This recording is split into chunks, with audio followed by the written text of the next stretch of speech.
부부 사이가 조용해진 뒤 이상하게 몸이 먼저 달라졌다는 분들이 있습니다. 싸우는 일도 없고 큰 갈등도 없는데 이유 없이 피곤해지고 잠을 자도 개운하지 않고 가슴이 답답한 느낌이 자주 듭니다. 병원에 가보면 검사 결과는 대부분 정상입니다. 나이에 비해 괜찮습니다. 특별한 이상은 없네요. 그 말을 듣고 집에 돌아오지만 몸은 여전히 무겁습니다. 도대체 이유가 뭘까요?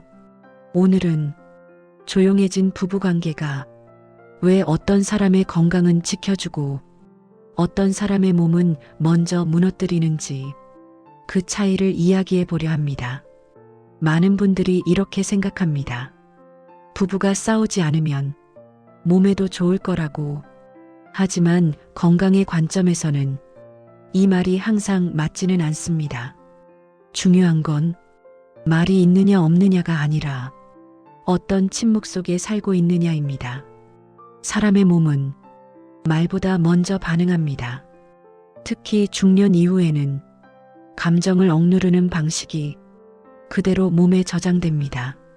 말을 삼키는 습관이 스트레스가 되고 그 스트레스는 자율신경을 흔들기 시작합니다.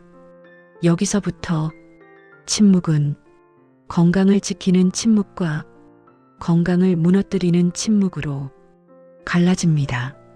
먼저 건강을 지키는 침묵부터 보겠습니다. 이 침묵은 신뢰에서 나옵니다.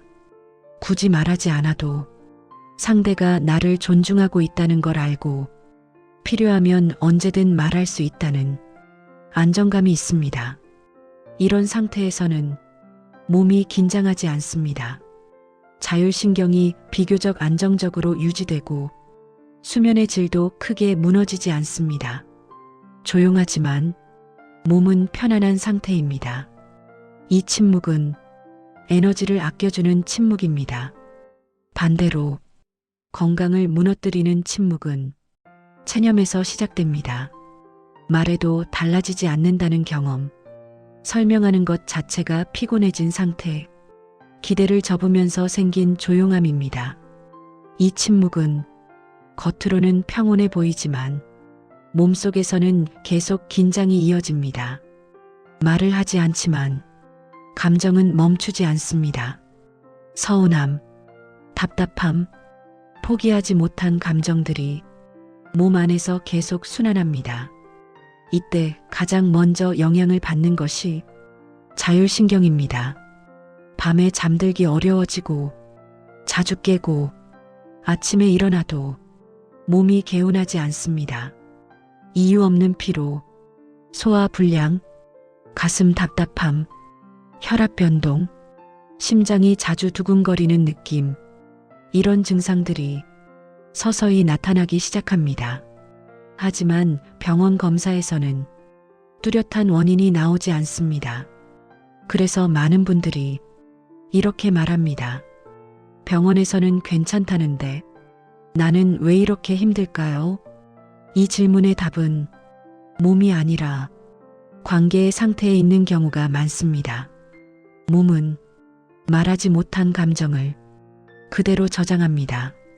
특히 부부관계처럼 가장 가까운 관계에서 생긴 침묵은 몸에 오래 남습니다. 중요한 차이는 이것입니다. 건강을 지키는 침묵 속에 있는 사람은 언제든 말할 수 있습니다. 지금은 조용하지만 필요하면 꺼낼 수 있다는 안전한 통로가 열려 있습니다. 하지만 건강을 무너뜨리는 침묵 속에 있는 사람은 이미 말하기가 어려워졌습니다. 이 말을 꺼내면 더 피곤해질 것 같고 괜히 문제를 만드는 것 같고 결국 몸이 대신 반응합니다. 그래서 이 경우에는 말을 많이 하세요라는 조언이 오히려 부담이 됩니다. 건강신비 관점에서 중요한 건 말을 늘리는 것이 아닙니다. 몸을 망치지 않는 침묵 관리입니다. 첫 번째, 침묵이 불편한지 아니면 편안한지 몸의 반응을 살펴보셔야 합니다.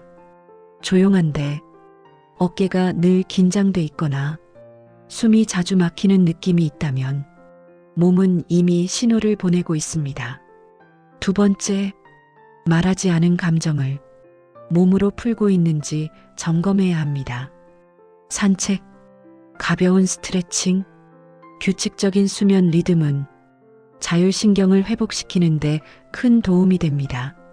세 번째, 말을 늘리려고 애쓰지 말고 말할 수 있는 길만 열어두세요. 지금 당장 대화를 해결하려 하지 않아도 됩니다.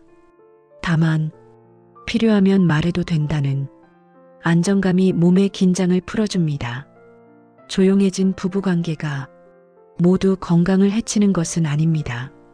하지만 조용해진 뒤 몸이 먼저 무너지고 있다면 그 침묵은 한 번쯤 점검해 볼 필요가 있습니다. 말이 없어진 것이 문제가 아니라 그 침묵이 몸을 긴장시키고 있는지가 중요합니다. 오늘 영상이 이유 없이 피곤한 몸을 다시 바라보는 계기가 되셨으면 합니다. 지금까지 관계와 건강을 함께 살펴보는 건강신비였습니다.